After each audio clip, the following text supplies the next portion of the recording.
And this is the third question. How can we distinguish an employee, whether he is a permanent employee of a contractor? I think we may have to rely on the statement of the contractor himself, right? The contractor and the principal employer, when they enter into the contract, they may have to evolve a mechanism to understand whether the persons to be deputed by the contractor to carry out the obligations arising out of the contract would be the permanent employees of the contractor, or they are specifically taken for this purpose, right?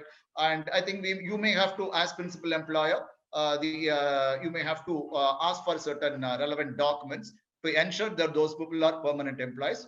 By and large, I think the employers have to depend on the statement or the undertaking to be given by the contractor. I think the principal employer and the contractor, they have to come up with some mechanism to understand it, because when they happen to be permanent employees of a contractor, then they are not contract workers. I think that is very clear. In that sense, the definition is slightly changed now. So you need not include those persons into the count of contract workers. That is the advantage for the principal employers as well as for the contractor. I move on. Sir, is it possible to withdraw from the Interstate Migrant Workman Act if the contract worker gets paid more than 18,000? Yes, we all know again the definition of the term interstate migrant worker is also getting changed. It is not necessary that only the contract workers could become interstate migrant workers. Now, even the direct employees can become interstate migrant workmen, provided they are hired from a different state. So that is the point.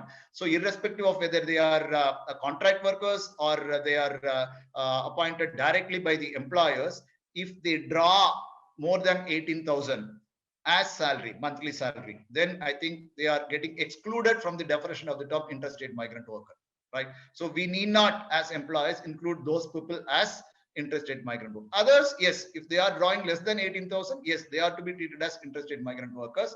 Otherwise, it is not required. Then, who all will be considered as contractors? Again, I guess that this is again the fallout of section 45 of the Occupational Safety Code, which discusses about the applicability of the contract labor portion, contract labor part, right?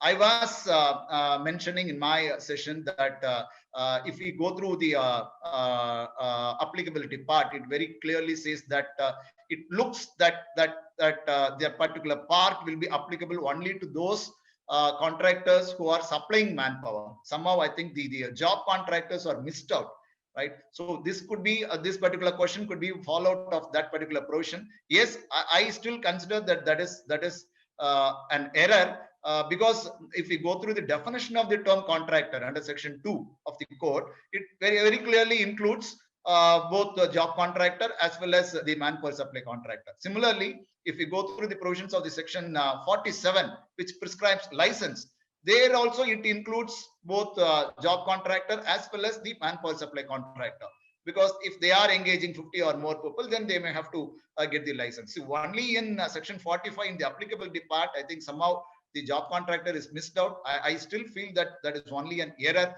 So definitely it will be applicable for the manpower supply contractors as well as the job contractors. And what are the activities which can be considered as core activities in a manufacturing? I think this particular term is defined in the code. Earlier, it was not there under the Contract Labor Regulation Abolition Act, but for Andhra Pradesh, which maybe made some amendment to that section, and they alone defined the term core activity. So it's a certain list of activities are given. Those activities are mentioned, say, for example, housekeeping or dispatch activities or security services. Those as activities are not normally considered as core activities. So if the purpose of your establishment is the core business activity of your establishment is something different, right, then these activities can be considered as non-core activities, and you can go ahead in engaging contractors for carrying out these activities. That is the idea. So for non-core activities, yes, we can as employers engage contractors.